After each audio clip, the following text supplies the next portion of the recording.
Hi guys, welcome back to a new episode of Finance and Crypto Guide. Today in this video, I'm going to show you how you can log into your Haringey Council Tax account. Keep watching the video till the end. To log into your Haringey Council Tax account, firstly go ahead and launch open your Google search. On the search box at the top, type in myaccount.haringey.gov.uk and make a search. It will take you to the official page of Haringey Council Tax account. Tap on Login option. Enter your email address and password associated with your Haringey Council Tax account and tap on Login. In case if you don't remember your password, click on the link that says Forgotten your password. This is how you can log into your Haringey Council Tax account quickly and easily just in a few steps.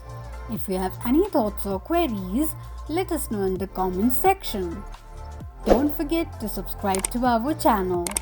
Also, press the notification bell icon so that YouTube will notify you whenever we post a new video. I hope this video was helpful to you. Thank you so much for watching.